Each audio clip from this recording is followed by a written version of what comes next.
Բարև ձեզ հայրենակիցներ, սա Փափուկուշ հաղորդաշարն է, այսօր իմ հիմքն է հասարակական գործիչ Մարատ Եգանյանը։ Պարոն Եգանյան, շնորհակալ եմ իմ հրավերը ընդունելու համար։ Եվ այսպիսի մի հարց, երբ որ 20 թվականի պատերազմից հետո Հադրութից, Շուշիից, Քաշաթաղից, Քարվաճառից հայերը փախած հասան կոնկրետ Հայաստանի Հանրապետություն այսպես կոչված տարածք, իմ մոտ հարց ծագեց, որ երկրի քաղաքացի է արցախցին, որտեվ երբ որ ես դիտարկում էի 1989 թվականի դեկտեմբերի 1-ի որոշումը, հասկանում ես, որ նա Հայաստանի քաղաքացի է, բայց երբ որ դիտարկում էինք որպես Արցախի Հանրապետությունը դե ֆակտո եւ դե յուրե կայացած պետական միավոր, չճանաչված, բայց ինքնիշխան միավոր, այդ դեպքում թվում էր, թե Արցախից փախած հայ մարդը Հայաստանում պետք է ճանաչվի, որ փախստական։ Իհարկե այն ժամանակ մենք պահանջում էինք, որ փախստական ճանաչեն հայաստանյան, երևանյան իշխանություններն ասում էին, այսպես կամուկացի մեջ էին, ՄԱԿ-ի գրասենյակը like refugee, այսինքն փախստականի նմանեցված։ Հետո 23 թվականի դավադիր այդ ուրեմն դավադրությունից հետո Արցախը հայաթափվեց ամբողջությամբ, Արցախահայությունը հայտնվեց Հայաստանում եւ հիմա նորից պայքար է գնում։ Արցախցին հիմա բարձրաձայնում է, որ ինքը միշտ է եղել Հայաստանի քաղաքացի։ Խնդրում ենք այս խճճված իրավիճակը ձեր խոսքի մեջ փորձել բացել, հասկանալի դարձնել մեր հեռուստադիտողին։ Շնորհակալություն հրավերի համար, ձեզ բարև։ Նայեք, սենց մի հատ խնդիր կա, էլի իրականում, երբ որ մենք խոսում ենք արցախցիների մասին, մենք պետք է դիտարկենք հետևյալը, թե արցախցին որ պահից սկսեց հանդիսանալ Հայաստանի Հանրապետության քաղաքացի։ Եվ դուք ճիշտ եք նշել, որ 1989 թվականի դեկտեմբերի 1-ից հետո, հայտնի որոշումը կայացնելուց հետո, Արցախի ողջ բնակչությունը ճանաչվեց հայկական խորհրդային սովետական հանրապետության քաղաքացի, ընդ որում նման ինստիտուտ կար եւ նախատեսված էր այն ժամանակվա Հայաստանի Սահմանադրությամբ, սովետական Հայաստանի Սահմանադրությամբ նման ինստիտուտ կար։ Չնայած շատերը պնդում են կամ ասած ասեք շահարկում են այն հանգամանքը, որ բոլորը հանդիսանում էին խորհրդային միության քաղաքացիներ եւ այլ անձնագիր չունեին, բայց այստեղ շահարկում է իրականում տեղի ունենում, որովհետեւ անկախ նրանից անձնագիր ունի անձ թե ոչ, ինքը կարող է լինել քաղաքացի։ Այսինքն բացի նրանից, որ Հայաստանի խորհրդային Հայաստանի Հանրապետության բնակչությունը ողջ գրեթե հանդիսանում էր ՀԽՍ քաղաքացի, դրանից բացի ինքը նաև հանդիսանում էր հայկական խորհրդային Հանրապետության քաղաքացի ևս, բայց անձնագիր չուներ դրան վերաբերյալ։ Այսինքն այդ կարգավիճակը, որ կան նման մարդիկ, այդ ինստիտուտը կա, Հայաստանի խորհրդային հանրապետության քաղաքացի ինստիտուտը կա, դա ամրագրված է այն ժամանակվա Հայաստանի Սահմանադրության մեջ։ Մի ամբողջ գլուխ է հատկացված դրան։ Այսինքն նման ինստիտուտ կար։ Եվ այդ Այդ կարևոր բան եք ասում, գիտեք, օրինակ, ես առաջի անգամ եմ լսում, որտեվ երբևէ հայկական ԽՍՀ, այսպես ասած, սահմանադրությունը, ես չեմ թերթել, չեմ նայել։ Ես հատուկ դրա համար թերթել եմ, նայել եմ եւ ասեմ ավելին, ոչ միայն այդ վերջի սահմանադրությունը, դրա նախորդող սահմանադրություններում էլ կար։ Այսինքն մի քանի անգամ փոփոխություններ ենթարկվել, համապատասխանեցնում էր խորհրդային հանրապետության սահմանադրության փոփոխության, ամեն մի փոփոխության համապատասխանեցվում էր ցանկացած այդ խորհրդային հանրապետության բոլոր պետությունները համապատասխանեցնում էին փոփոխություններին, եթե հանկարծ փոփոխություններ է տեղ ունենում ԽՍՀ սահմանադրության մեջ։ Եվ ամեն մի նման փոփոխությունից հետո նույնպես կայացվում էր նոր սահմանադրություն կամ փոփոխություն։ Վերջի սահմանադրության մեջ դա ամբողջ մի հատ գլուխ էր, հատկացված Հայաստանի խորհրդային հանրապետության քաղաքացուն։ Այսինքն թե ով է եւ ոնց է եւ ով է համարվում եւ այլն եւ այլն։ Անցնենք առաջ, փաստորեն նման ինստիտուտ կար 1919 թվականին։ Այդ կարգավիճակը շնորհել է արցախցիներին բոլորին այն մարմինը գրեթե գլխավոր մարմինը Հայաստանի խորհրդային հանրապետության գլխավոր մարմինը։ Գերագույն խորհուրդը։ Այսինքն դրանից բարձր որևէ մարմին չկար, ընդ որում սահմանադրությամբ ինքը ուներ նման լիազորություն, այն ժամանակվա գործող սահմանադրության։ Այսինքն արցախցիները օրենքի ուժով ստացան այդ կարգավիճակը։ Ստացան Հայաստանի խորհրդային հանրապետության քաղաքացու կարգավիճակ։ Անցնենք առաջ, գալիս ենք սահմանադրության ընդունման ժամանակվա այդ Հայաստանի Հանրապետության այսօրվա սահմանադրության հանրաքվեին։ Ճիշտ է, մինչև այդ ժամանակահատվածը տեղի են ունեցել ազգային ժողովի ընտրություններ, թե Գերագույն խորհուրդ։ Գերագույն խորհրդի, հետագայում դարավ ազգային ժողով։ Այդ Գերագույն խորհրդի դե որ տենց տարածի ասենք դեպուտատների են վաղ տենց է գրված, դեպուտատների ընտրությունների ժամանակ ընտրությունները կայացել են նաև Լեռնային Ղարաբաղի ինքնավար մարզում Շահումյանում, քանի մենք դեպուտատ ունենք, կամ 6 կամ 8, հստակ չեմ հիշում, բայց միտեղ չի կայացել ընտրությունները Շուշի քաղաքում, որովհետև այդտեղ բնակչությունը գերակշռող մասը ադրբեջանցիների մնացած բոլոր քաղաքներում եւ շրջաններում տեղի են ունեցել եւ ընտրվել են падգամավորներ, դեպուտատներ, այսպես խոսանք։ Եվ այդ դեպուտատները առաջի գումարման Հայաստանի Հանրապետության ազգային ժողովի առաջի գումարման падգամավորներ հետագայում դարձան։ Մարատ ջան, ես մեր ընդհատելու եմ ձեզ հազար ներողություն դրա համար, բայց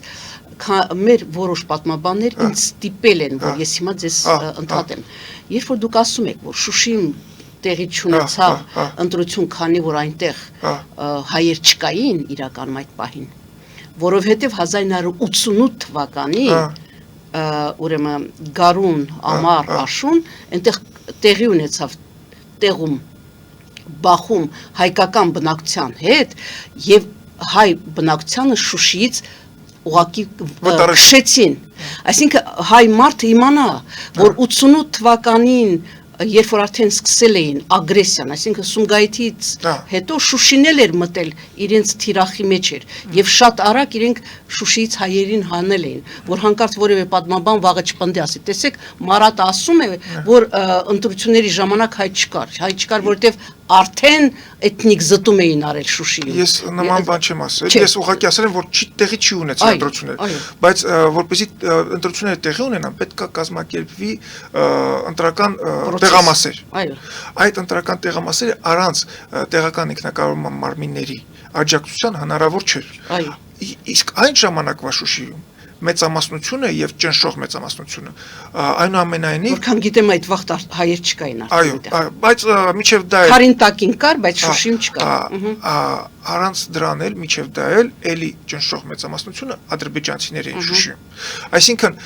եւ այդ հանգամանքը, որ Շուշիում ընտրությունների անցկացումը ըստ էության տապալված է, դարձել է Հայաստանի Հանրապետության ընտրական հանձնաժողովի մի ամբողջ նիստի քննարկման թեմա, օրակարգ է մտել,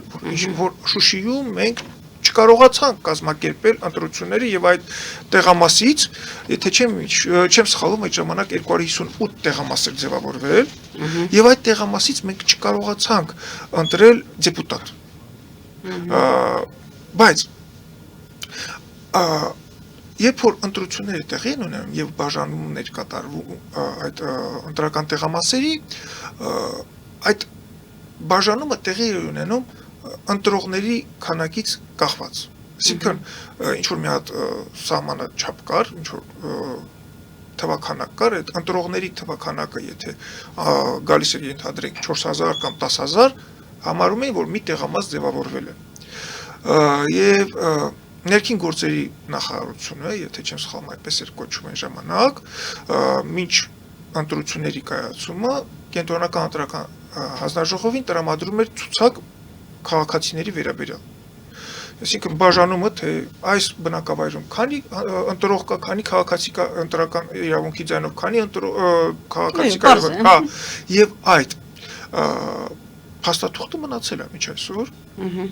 Դրա պատճենը մենք ունենք, որտեղ հստակ Հայաստանի Հանրապետության Խորհրդային Հանրապետության Հայաստանի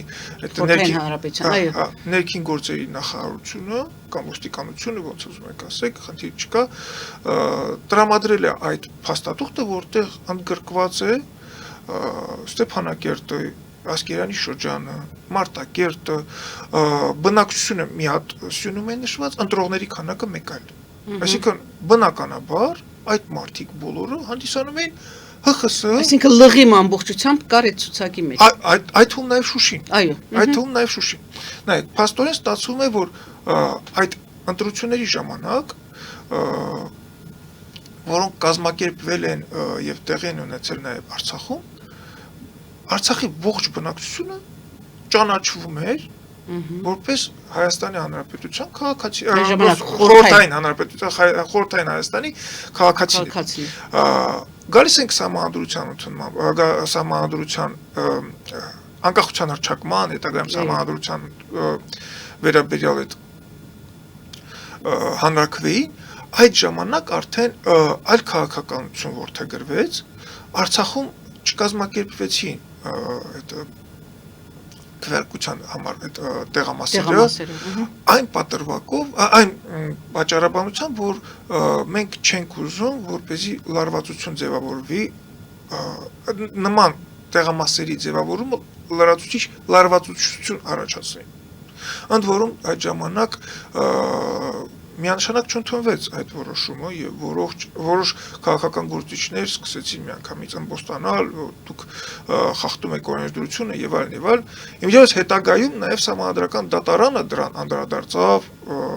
այդ հանգամանքին։ Բայց այդ պահի դրությամբ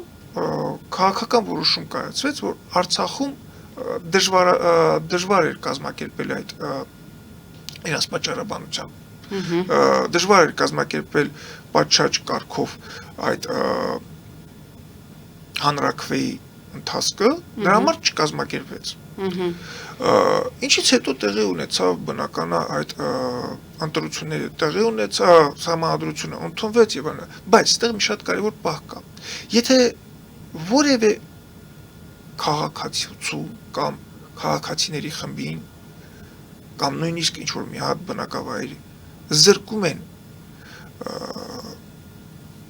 հանրաքվեի մասնակցության իրավունքի հնարավորությունից, դա դեռ չի նշանակում, որ իրենք դրանով զրկում են քաղաքացիությունից։ Այսինքն դա ուղղակի փաստում է նրա մասին, որ այդ մարդկանց ընտրությունների հանրաքվեի եւ ընտրությունների մասնակցության իրավունքը ոտնահարվել է։ Այդ պահին ոտնահարվել է։ Այսինքն արցախցիների այդ ընտրությունների մասնակցության համապետական եւ հանրաքվեների մասնակցության իրավունք այդ պահին ոտնահարվել է տարբեր այնց պատճառաբանություններով չխորանանք այդտեղ, որովհետեւ այդտեղ այդքան էլ միանշանակ չի այդ պատճառաբանությունը, բայց այն որ տեղի է ունեցել իրավունքների ոտնահարում, դա միանշանակ է։ Դրանից հետո տեղի է ունենում Հայաստանի Հանրապետության քաղաքացիության մասին, եթե չեմ սխալվում, դա այդպես է կոչվում, օրենքի ընդունում։ Եվ այդ օրենքի Արդեն 92 թվականից հետո 95 թվին ընդունվել եւ այդ թվին արդեն Հայաստանի Հանրապետությունը, նոր ստեղծված պետությունը սկսեց սահմանել, որոշել եւ հռչակել աշխարհով մեկ, թե ովքեր են հանդիսանում իր քաղաքացիները, իսկ ովքեր ոչ։ Որովհետեւ մենք պետքա ինչ-որ մի հատ օղակ գծեինք, չէ՞, ասենք այս մարդիկ մեր քաղաքացիներն են, իսկ մնացածները ոչ։ Եվ այդ ժամանակահատվածում կար, եթե չեմ սխալվում, 10-րդ հոդվածի 3-րդ կետը։ Եվ այդ 10-րդ հոդվածի 3-րդ կետի համաձայն Հայաստանի Հանրապետության քաղաքացի են ճանաչում, ուշադրություն, դա այն բանա, որ որևէ դիմում գրելու անհրաժեշտություն չկա, որևէ նախագահի հրամանագրի անհրաժեշտություն չկա, միանգամից ճանաչվում էին։ այն մարդիկ, ովքեր բնակվում են, նույնիսկ այն մարդիկ, ովքեր բնակվում էին Հայաստանի Հանրապետության տարածքից դուրս, հանդիսանում էին նախկին ՀԽՍՀ քաղաքացիներ եւ որևէ այլ պետության քաղաքացիություն չեն ընդունել։ Այո, բարձր հստակ։ Այդ կետը երրորդ կետի համաձայն բոլոր արցախցիները ճանաչվում են ինքնաբերաբար քաղաքացի։ Ինքնաբերաբար, ճիշտ այնպես, Այո։ ինչպես օրինակ Երևանցին, Գյումրեցին, Գորիսեցին կամ Մեղրեցին, չգիտեմ, Մեղրեցի ասում են թե չէ։ Կամ որևէ ռուս ընտանիք, որը ներողություն հայ ընտանիք, որը ապրում է Ռուսաստանում, բայց Ռուսաստանի քաղաքացի չի եւ վերադարձել է։ Այսինքն փաստում է սա։ Այ երրորդ կետի համաձայն այդպես տեղի ունեցավ, այսինքն բոլոր արցախցիները ինքնաբերաբար ստացան այդ կարգավիճակը։ Իսկ հիմա ինչ վերաբերվում է ձեր անդրադառնամ ձեր նախ առաջի հարցում հնչեցրած կետին։ Իսկ ինչպես վերաբերվենք նրան, որ Արցախի հանրապետությունը հռչակեց իր անկախությունը եւ ըստ էության արցախցիները հանդիսացան նաեւ Արցախի հանրապետության քաղաքացիներ։ Արդյոք դա ինչ որ ձևով խոչընդոտ հանդիսացավ, թե չէ այդ գործընթացում։ Իրականում այդ հարցին եւս անդրադարձան գրեթե բոլոր դատարանները, բոլոր ատյանի դատարանները Հայաստանի Հանրապետության, ընդհանուր միջև սահմանադրական դատարան ասավ այդ հարցը եւ հետեւյալ պատճառաբանությունը հնչվեց այդտեղ, ճանաչվեցին միանշանակ Հայաստանի Հանրապետության քաղաքացիներ եւ հետեւյալ ձևով անդրադարձան այդ հարցին։ Ասացին, գիտեք ոնց է, Հայաստանի Հանրապետությունը չի ճանաչում Արցախի Հանրապետությանը։ Չի ճանաչում ուղղակի։ Հետևաբար ըստ Հայաստանի Հանրապետության պաշտոնական տեսանկյունի նման պետություն չկա։ Այսինքն վերադարձանք առաջի տարբերակին, որ Արցախի հայերը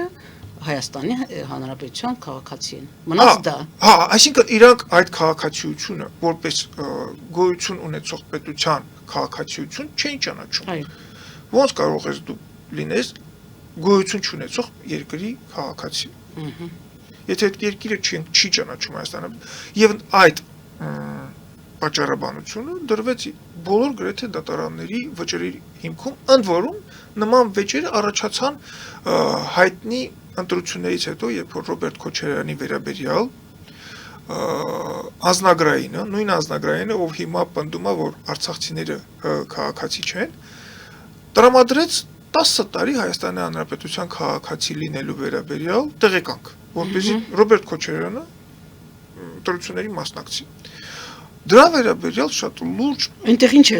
մոտավորապես գրած, եթե տեղյակ եք բովանդակություն։ Ես ունեմ նույնիսկ դրա պատճենը։ Եվ ինչ է գրած։ Գրված է, որ Ռոբերտ Քոչարյանը, ոչ միայն Ռոբերտ Քոչարյանի վերաբերյալ տվեցին, Պարոն Հայրիկյանի վերաբերյալ եւս տվեցին։ Ինքը չէ, որ Հայաստանի Հանրապետությունում չէր բնակում առհասարակ այդ ժամանակ, բայց իրան էլ տրամադրեցին այդ փաստաթուղթը Ռոբերտ Քոչարյանին եւս տրամադրեցին, բայց Ռոբերտ Քոչարյանի վերաբերյալ այդտեղ լուրջ վեճեր առաջացան, ընդ որում կենտրոնական ընտրական հանձնաժողովում նույնիսկ այդ հարցը քվեարկության բարձրացվեց, դրվեց, ընդունեն այդ տեխնազորությունը, թե չէ, եւ վերջում որոշեցին, որ Արցախը Հայաստան է եւ բնականաբար Արցախի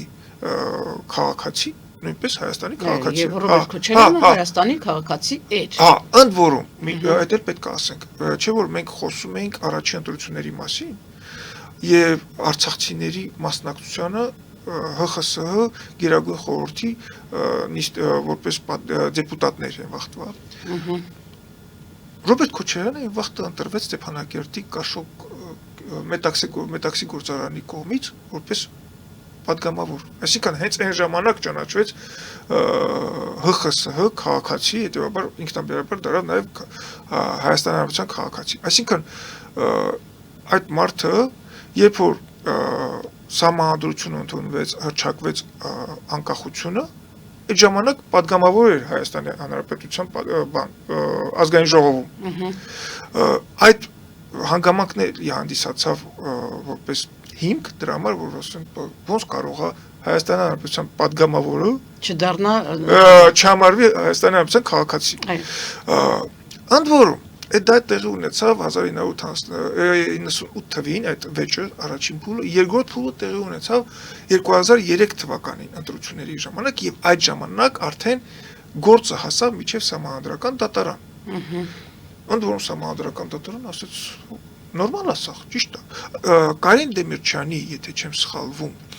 դիրքորոշումը հետեւյալն էր։ Ասում էր մենք դեմ չենք, որ Ռոբերտ Քոչարյանը Հայաստանի Հանրապետության քաղաքացի է, ունենք բազմաթիվ վճիռներ, ընդ որում այդ իր ելույթի իր ներկայացուցիչը թե ինքն էր հստակ դիմա չեմ հիշում, բայց ես այս գործը սահմանադրական դատարանի ուսումնասիրել եմ, իր կամ իր ներկայացուցիչի դիրքորոշումը հետեւյալն էր։ Մենք ընդունում, քանի որ գործի նյութերին կցված է բազմաթիվ դատական վճիռներ, որտեղ միանշանակ ասված է, որ Հայաստանի Լեռնային Ղարաբաղի ինքնավար մարզի կամ Լեռնային Ղարաբաղի Հանրապետության կախված նրանից թե որ ժամանակահատվածն եք դիտարկում բոլոր քաղաքացիները Հայաստանի Հանրապետության քաղաքացիներ են, մենք դա ընդունում ենք, բայց այդ ժամանակ մեր մոտ մեկ այլ հարց է առաջանում. ինչու բացի մի հոգուց մնացածներին զրկել եք ընտրական իրավունքից։ Այսինքն ընդ որում շարունակական, մի անգամ չէ։ Հա, այսինքն սահմանադրական դատարանում արդեն այլ կերպ է հնչում այդ հարցը։ Իմիջիայլոց շատ հետաքրքիր այն բանը, որ առաջի հայցերից մեկը ներկայացրել է Զեյնալյան, ոնց որ Արտակ Զեյնալյանը, հա, այն հիմնավորմամբ, որ Ռոբերտ Քոչարյանը չի կարող լինել ՀԽՍ քաղաքացի այդ բաների տեղեկանքների դեմ։ Այսինքն ինքը արդեն ունի հայտնած տեսակետ այդ հարցի վերաբերյալ։ Հանկարծ եթե վաղը հասնի սահմանադրական դատարան այդ հարցը, պետք է հաշվի առնի, որ տվյալ անձնավորությունը նշված հարցի վերաբերյալ նախկինում հայտնած տեսակետ ունի։ Դե գիտեք, երբ որ մարդ բարձրագույն կրթություն ստանում տարատեսակ ոլորտներում, բայց զբաղվում է մի այլ ոլորտով, նմանատիպ հակասական մտքեր կարան ծնվեն, ես դրանում կասկած չունեմ։ Մարատ, դուք շատ լավ պատմական էքսկուրս արեցիք եւ հերոստատիտողը, եթե ցավով է դիտարկում այսօր ընդհանուր առմամբ հայության եւ հայոց հարցի հետ կատարվող երևույթին, շատ լավ այսպես հիշողություններ արտնացան գոնե իմ մոտ, ես ուզում եմ հիմա հասկանալ այդ ամբողջ process-ը ոնց է ազդում հիմա Հայաստանում ծվարած Արցախցու վրա։ Չէ՞ որ պրոյեկցիան արդեն կա։ Նայեք, իրականում sense մի հատ տարաձայնություն է առաջանում։ Դուք ի սկզբանե ճիշտ եք, որ որոշ անձինք 2020 թվականին որոշ անձինք շատ փոքր խումբ իրականում պայքարում էր նրա համար, որպեսզի իրանց տրամադրեն փախստականի կարգավիճակ։ Ճիշտն ասած, ես մեծ խումբ չեմ տեսել այդ մարդկանց։ Մի 20-30 հոգի ամենաշատը, բայց այսօրվա իշխանությունները ի սկզբանե այդ մարդկանց դիրքորոշումը հիմք փորձեցին հիմք ընդունել եւ ասել, տեսեք, արցախցիներն են ուզում, որ մենք իրանց չճանաչենք Հայաստանի Հանրապետության քաղաքացի, տրամադրենք փախստականի կարգավիճակ։ Այնիշ դա եղել է շատ փոքր խումբ։ Իրականում արցախցիներին պետք է բռնի տեղահանվածի կարգավիճակ տրամադրեն, որ այդքան էլ ասած ասենք ցածր կամ նվազ կարգավիճակ չէ, էլի փախստականից շատ չի ցածր, գրեթե նույն կարգավիճակն է։ Պատերազմի հետևանքով տուժված եւ այլն եւ այլն, այդ կարգավիճակը պետք է տրամադրեն, որպես փախստական ըստ էության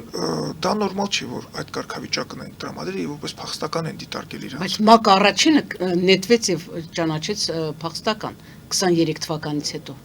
Այո, ճիշտ եք ասում, չեմ կարող ասել առաջինն էր թե ոչ, բայց իսկապես ՄԱԿ-ը այսօրվա հակասելով իր բոլոր գրեթե փաստաթղթերին, այդտեղ լուրջ հակասություն կա, որտեղ իրանք ընդունել են տարբեր կարգի փաստաթղթեր եւ այդ փաստաթղթերի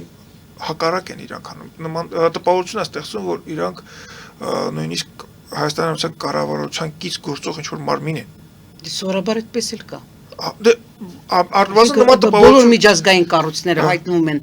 Հայաստանում ու սկսում են համագործակցել իշխանությունների հետ։ հա, բան չունեմ Այդ միանշանակ ներքին կարգով այնտեղ ներքին խողովակներով իրանց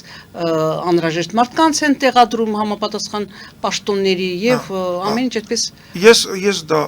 տեսել եմ իմ աչքերով, ինչու որովհետև կա մարդու իրավունքների համընդհանուր հռչակագիր, այո հա,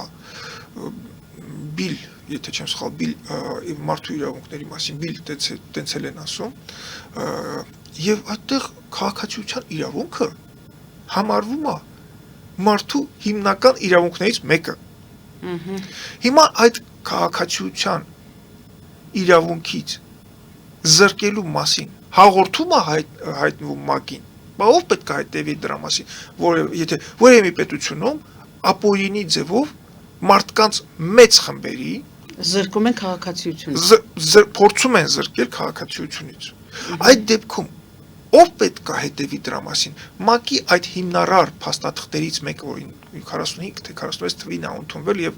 դա էր ամենահիմքում դրված։ Մարատ, այստեղ որպեսզի հերոստատիտողի մոտ հակասական չլինի։ Ինքը որովհետև անընդհատ տեսնում է, որ նույնիսկ բնակարան տալու ուրեմն առիթը իշխանությունները շանտաժի մեթոդով ասում են, այ եթե ուզում ես բնակարան ստանալ, ստացի սկզբից քաղաքացիություն։ Հիմա հերոստատիտողի մոտ որպեսզի խառնաշփոթ չլինի, ոնց թե մեր պետությունը ուզում է քաղաքացիություն տա արցախցին դիմադրում է, իսկ մենք հիմա խոսում ենք, որ Արցախցուն զրկում է մեր պետությունը քաղաքացիությունից։ Այսինքն խնդրում եմ մի քիչ ավելի այսպես բացած ասենք, որ հերոստատիտողը հասկանա ինչ մասին է խոսքը։ Նայեք, իրականում Հայաստանի Հանրապետության այսօրվա իշխանությունները փորձում են այնպես ներկայացնել դրությունը, որ իբրև թե արցախցիները չեն հանդիսանում Հայաստանի Հանրապետության քաղաքացի եւ նոր պետք է դառնան։ Դա շատ լուրջ եւ շատ մեծ խնդիր է, ինչու, որովհետեւ եթե իրանք ճանաչում են Հայաստանի Հանրապետության քաղաքացի, ոչ թե ճանաչում են, այլ ճանաչում են քաղաքացիությունը, որովհետեւ քաղաքացիություն ունեն Արցախի, հա։ Իրանք փորձում են չճանաչել կամ պայքարել այդ կարգավիճակի հետ։ Եթե ճանաչում են, այդտեղ լուրջ խնդիրներ առաջանում այսօրվա իշխանությունների համար։ Բա ո՞նց է աչք փակել նրա վրա, որ Հայաստանի Հանրապետության քաղաքացիների նկատմամբ տեղի ունենում նման բռնություններ։ Այսինքն խոսքը վերաբերվում է եւ շրջափակման մասին։ Այո։ Դուք որևէ գործուն մեթոդ չեք իրականացնել։ Կամ երբ որ ասել եք մենք չենք թողելու, որ Հայաստանի ներքաշեն պատերազմի մեջ։ Այսինքն մեր Հայաստանի Հանրապետության քաղաքացիներին այնտեղ վտանգի են ենթարկում, իրանց կյանքը վտանգված է։ Գյումրիից, Ապարանից, ամեն տեղից մեր երիտասարդությունը ծառայում էր մեր Հայաստանի Հանրապետության մի այլ հատվածում, որ Արցախ էին կոչում, հա։ Իսկ այսօր ասում ենք չեն ներքաշում։ Չէ, խոսքը վերաբերվում է 2022-ից 23 Այսպես կտրուկ լոգիկա չի փոխվում, էլի։ Եվ հենց այդ է խնդիրը, որ այս պահի դրությամբ Հայաստանի Հանրապետությունը ամեն ձև փորձում է անել, որպեսզի այդ տրամաբանական ընթացքը ընդհատի։ Այսինքն իրանք փորձում են մի հատ նոր իրականություն նկարագրել, որտեղ արցախցիները Հայաստանի Հանրապետության քաղաքացի չեն իբրև թե իրանք պետք է գոհ ու շնորհակալ լինեն, որ Հայաստանի Հանրապետության իշխանությունը իրանց մասին մտածում է։ Մինչդեռ բնականա իրավունքի ոտնահարում է տեղի։ Բնականա որ պետության իշխանությունը պետք է մտածի իր քաղաքացիների մասին։ Մարատ, ներողություն, մեզ հիշեցնում է, որ մենք պետք է գովազդի մեջ մտնենք, հայրենակիցներ հիմա գովազդային ընդմիջում կլինի, հետո քննարկումը կշարունակվի։ Ֆելիչե ժամանակակից ատամնաբուժական կլինիկա։ Այստեղ հարմարավետությունն ու խնամքն առաջնային են։ Այստեղ կիրառվում են ատամնաբուժական ամենաժամանակակից տեխնոլոգիաներ, ճշգրիտ ախտորոշում, արդյունավետ բուժում, նուրբ փորձառություն եւ անհատական մոտեցում։ Սկսած սովորական մանրուքներից մինչև առաջադեմ ընթացակարգեր, այստեղ դուք գտնվում եք բարձր որակավորում ունեցող եւ փորձառու ատամնաբուժական մասնագետների ձեռքերում։ Մեր բարեկամական եւ հյուրընկալ անձնակազմն այստեղ է յուրաքանչյուր այցը հաճելի դարձնելու համար։ Ֆելիչե, Ձեր առողջ եւ ամենաերջանիկ շպիտը սկսվում է այստեղից։ Եկեք եւ բացահայտեք նորարարության փորձագիտության եւ կարեկցանքի կատարյալ համադրությունը։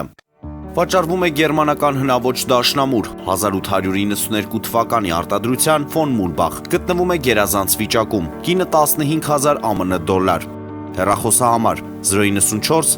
115 310։ Երևան փոստը Գրանադա Հյուզում տեղեկացնում է։ Դրամական փոխանցումներ 1%-ով։ Օդանավով 1 փաունդը 2.99։ Նավով ուղարկեք 1 արկղ, երկրորդ արկղը անվճար։ Ավտոմեքենաների փոխադրում անհավատալի արժեքներով։ Ինչպես նաև կահույք եւ մեծ չափի բեռների փոխադրում։ Jackpot հագուստի խանութը երկրորդ մասնաճյուղն է բացել Գլենդելի սրտում, որտեղ կարող եք ձեռք բերել եվրոպական եւ ամերիկյան ընտիր հագուստեղեն, կոշկեղեն, աքսեսուարներ, պայուսակներ ամենահարմար արժեքներով։ Նաեւ կարող եք ցանկացած ապրանք պատվիրել եւ ձեռք բերել կարճ ժամանակում։ Jackpot-ի Գլենդելի հասցեն է 1135 North Pacific Avenue, հեռախոս 818 813 2252։ Jackpot հագուստի լավագույն կենտրոնը Գլենդելում։ 60-ից ավելի ճանաչված եվրոպական բրենդների ինքնատիպ, չկրկնվող եւ մատչելի ընտրանին Fortuna Home and Country House խանութ սրահում։ Նորավոճ սպասք եւ կահույք հորեկա բնագավառի համար, տեքստիլ տնտեսական ապրանքներ, ամեն ինչ գեղեցիկ կյանքի համար։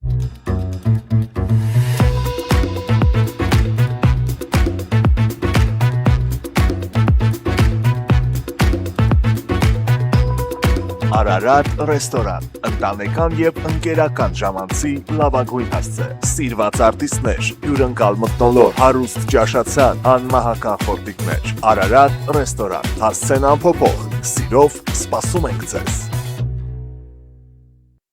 Լավագույն պաղպաղակ, բնական, համեղ եւ մատչելի գներով պաղպաղակը կարող եք ձեռք բերել բոլոր հայկական խանութներում։ Պահանջեք հայկական պաղպաղակ, Թամարա պաղպաղակ։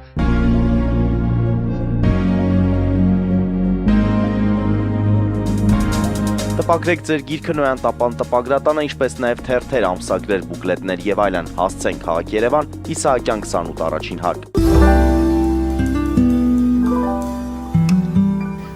Հայրենակիցներ, ես շարունակում եմ իմ զրույցը հասարակական գործիչ Մարատ Եգանյանի հետ։ Պարոն Եգանյան, ես հիմա ուզում եմ հետևյալը հասկանալ։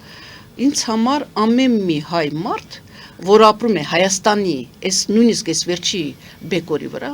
մի տեզերք արժի եւ ցանկացած իրավիճակ, որ կստիպի այդ մարդուն թողնել Հայաստանը եւ հեռանալ, համարեք, որ այդ մարդուն մենք կորցնում ենք նրա սերունդներին, գնում է ուծացման կարճ ասած։ Այն ինչ որ մենք տեսնում ենք ներկա Ռուսաստանի տարածքում, եվրոպական տարածքում, այո, հստակ ուծացում է գնում։ Այսինքն մենք արցախցիներին պետք է ամեն պայման ստեղծենք, որ հնարավորինս այստեղ ապրեն։ Բայց այս տիպի զրույցները ինչ իրավիճակներ են ստեղծում, ընդհանուր միջև դատական, խնդրում սա էլ բացեք, այսինքն ինչ իրավիճակներ են, որից հոգնած հայը կարող է եւ թողնի հեռանա։ Ցավով եմ ձեզ տեղեկացնում, բայց ոչ թե կարող է, այլ իսկապես թողում եւ հեռանում է Արցախցին։ Արժանանալով նման վերաբերմունքի Հայաստանի Հանրապետությունում, եւ որտեղ մի կողմից դա իր հայրենիքն է, այն հայրենիքն է, որ ցանկացած զորամասում երբ որ հավաքվում էին, sense ռազմոց, sense ասենք, sense կոչում անում էին, Հայաստանի Հանրապետության օրհներգը անպայման հնչում էր Արցախի Հանրապետություն եւ բանակի այդ 3 օրհներգերը հիմնականում հնչում էին եւ բոլորը անգիր գիտեին։ Եվ այդ դրոշերը Արցախ կախված ցանկացած զորամասերից եւ այդ միջավայրում կոպված, այդ միջավայրում ձևավորված անձը գալիս է իր հայրենիք, ընդ որում Արցախում որևէ խնդիր Հայաստանի Հանրապետության մեկ այլ տեղամասից եկած հայերի նկատմամբ եթե չկար։ Եթե նկատվում էր, հենց հասարակությունը միանգամից ըմբոստանում էր։ Մարա ջան, ես ընտանիքով Գյումրի եմ գնացել, մեզ փողոցում բռնացրել են եւ սկսել են ռազմորկա, որ մենք Երևանցի ենք։ Դա նորմալ է։ Էնպես նորմալ է, այնպես որ կողի թաղի երեխեքը հիմնականում իրար հետ կրվում են։ Դա նորմալ է։ Չէ, բայց խնդիրը նրանում է, որ օրինակ մի անգամ տենց դեպք ա եղել, երբ որ Արցախի հաշվառում չունեցող անձանց նկատմամբ Տելեկոմը Ղարաբաղ Տելեկոմը ավելի բարձր վճարում ինչ որ տեխնիկական կար, միանգամից ամբողջացավ հասարակությունը, ասես ինչ իրավունքով եք դուք տարբերություն դնում, եւ այդ տարբերությունը չեզոքացվեց։ Այսինքն նման խնդիրներ մեկ առաջանում էին, բայց դրանք այս կարգի իրավիճակ չէին առաջացնում։ Այսօրվա Հայաստանի Հանրապետության իշխանությունը այնպիսի իրավիճակ են ստեղծել, թողնելով սահմանադրությունը մի կողմ, թողնելով սահմանադրությունը դատական որոշումները օրինական ուժի մեջ մտավ, այդ սա թողնելով մի կողմ, իրանք փորձում են այնպիսի մթնոլորտ ստեղծել, որ Արցախցին իրան զգա օտար մի տեղ, եւ ես այդքան շատ մարդ եմ տեսել, որոնք ասես նայում են, ասում են, լսի, ես ինձ իմ հայրենիքում չեն զգում։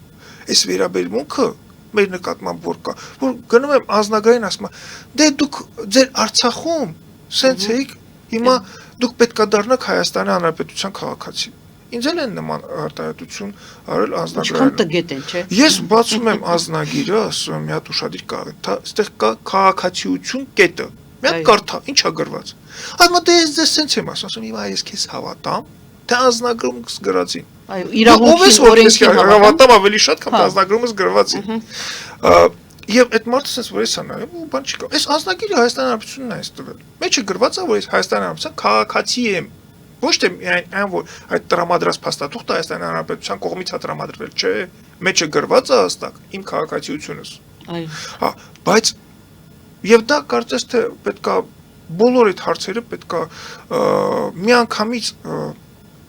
լուծում ստանային եւ ընթացք չստանային առհասարակ դատարանը միանգամից պետքա լուծում ստանան։ Բայց արի ու տես, որ դատարանները եւ դատավորները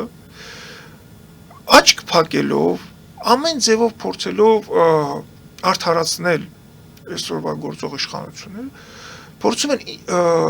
այդ անօրեն որոշումները, օրինակ անձնագրայինի եւ այլն, չկասեցնել, չբեկանել եւ այլն, առողջինչ չճանաչել։ Տարբեր պատրվակներով դուք չեք պատկերացնում ինչ անբարոյականության են մեկ-մեկ գնում այդ համակարգի աշխատողները։ Ինչ անբարոյական գործոն։ Աչք են փակում նույնիսկ նրա վրա, որ միայնակ թոշակառու մարդը զրկված է սոցիալական աջակցությունից, շանտաժի է ենթարկվում այդ պատճառով, որ ինքը անձնագիրը փոխի։ Որ ինքը գնա դիմում գրի, որ ինքը ասենց ասենք հրաժարվում է իր կամ Արցախի լինելու հանգամանքից կամ ինչ որ ձևով այդ հանգամանքից հրաժարվում է, իրան փորձում են զրկել այդ իր մի մասից։ Այսինքն ինքը Արցախում է բնակվել այդքան ժամանակ եւ այլն, բայց իրան փորձում են այդ սոցիալական աջակցությունների կտրելու, զրկելու միջոցով շանտաժի ենթարկել եւ այնպես անել կարծես թե այդ մարդը այդ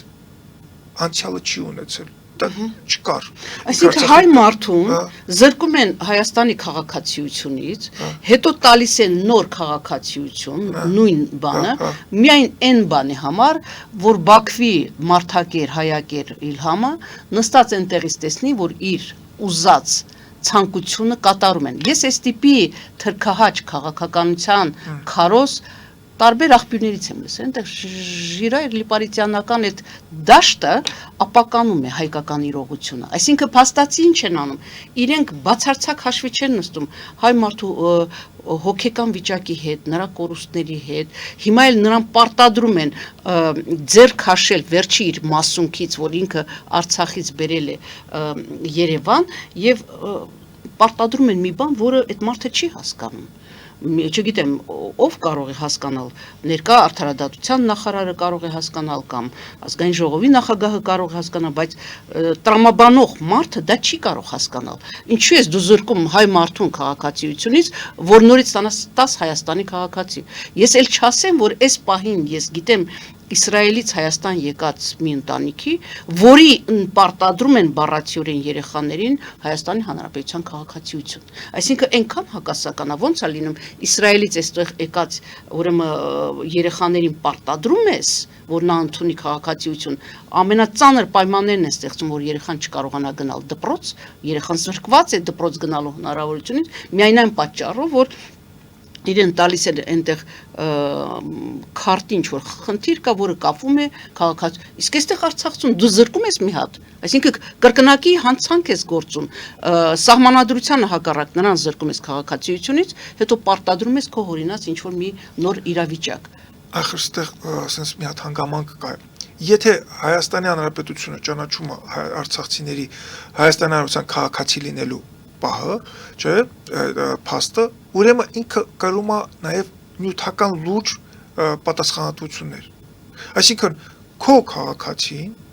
դուժել է նրա պատճառով, որ դու սահմանադրությամբ քեզ պատկանող լիազորությունը իրավասությունը չես իրականացրել, պարտականությունները չես իրականացրել, անվտանգությունը չես ապահովել։ Հիմա եթե Աստված մի արածը ենթադրենք, ինչ որ մի հատ հատվածում ադրբեջանցիները անցնեն հարձակման եւ հաջողության անցնեն եւ մի բնակավայր անցնի Ադրբեջանին։ Այդ դեպքում այդ ժողովուրդը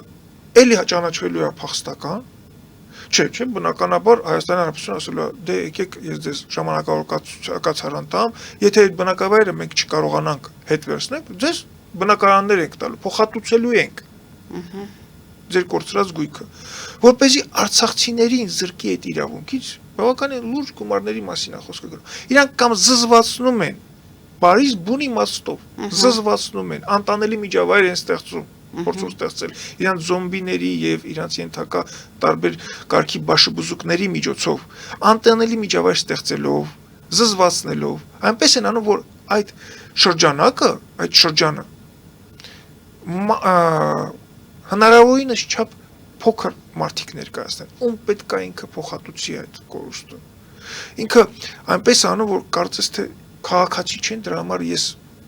դե որ քաղաքացի չեն, էլ ինչ փոխհատուցեմ։ Մի հատ էլ պետք է շնորհակալ լինեն, որ ես իրանց ընդունում եմ։ Հələ մի հատ էլ պետք է շնորհակալ լինեն, որ իրանց ես մեր ընտանիքի մեջ եմ ընդգրկում, ասում, եկեք ես ձեզ նոր Հայաստանի Հանրապետության քաղաքացի ճանաչեմ։ Այդպիսի կարգավիճակը, այդպիսի միջավայրը, ընդ որում ատելության խոսքերը, որ արցախցիների նկատմամբ տարածվում է, փորձում է ինչ-որ սերմացվել հասարակության մեջ, այդ իրենց ներկայացնում է շատ լուրջ հանցագործություն, որը կստանա դեռևս իր բացասական ընթացքը եւ գնահատականը կստանա։ Մարդ շատ ցավոտ թեմա ենք, մենք արծարծում ժամանակի խնդիր ունենք, երևի մենք սրանով կբավարարվենք, բայց ես ձեզ խնդրում եմ մենք 1-2 նորից հաղորդում անել, հարցը այստեղ Արցախցին չի, Մարդ, ես եկել եմ այն թվերին, ոչ թե եկել եմ իմ ընտանիք փախել է նորից Թուրքից, սովետի տարիներին եւ այն ժամանակ ես բախվել եմ շատ դաժան վերաբերմունքի ներսում ես տեսնում էի, որ օրինակ Իրան տեղափոխված աղբարը ասում է, Մարիամ ջան, Իրանում գյավուրեի, Հայաստանում պարսիկ եմ։ Այսինքն այս ազգային հոգեբանությունը սա միայն Արցախցու դեմ չի, խնդրում եմ ճիշտ հասկանալ, ու սա պետք է արմատախիլ անել, սա մեզ ավերող հոգեբանություն է։ Այսինքն պարսկահայնն էլ էր այստեղից փախչում, որտեվ ինչ ասես որ ասում էին, ես բուհում եմ դասավանդում, ես տեսել եմ, թե ինչպես են կուրսում պարսկահային բառացիորեն քշում մնացած հայերը։ Այսինքն այս տիպի անարդարությունը միայն Արցախցու դեմ չի, բայց սա շատ ցավոտ հարց է։ Սա պետք է կասեցվի դաստիարակության օջախներից սկսած, իսկ իրավական դաշտում ժամանակն է արդեն հասկանալ եւ բարձրաձայնել, թե ով է խախտում առաջինը Հայաստանի Հանրապետության սահմանադրությունը եւ դրա դեմ ձեռք առնել միջոցներ։ Ես հուսով եմ, որ մեր հաջորդ հաղորդմանը կանդրադառնանք այդ հարցերին, ինչու՞ չէ նաեւ միջազգային դատական համակարգ անդրադառնալու, որտեւ ի վերջո մարդու ամենակարևոր իրավունքներից մեկն է ոտնահարվում նրա քաղաքացիության իրավունքը։ Ես ձեզ շնորհակալ եմ այս զրույցի համար, իսկ հերոստատիտողներին հիշեցնեմ, որ ես զրուցում էի հասարակական գործիչ Մարատ Եգանյանի հետ։ Շնորհակալություն, ցտեսություն։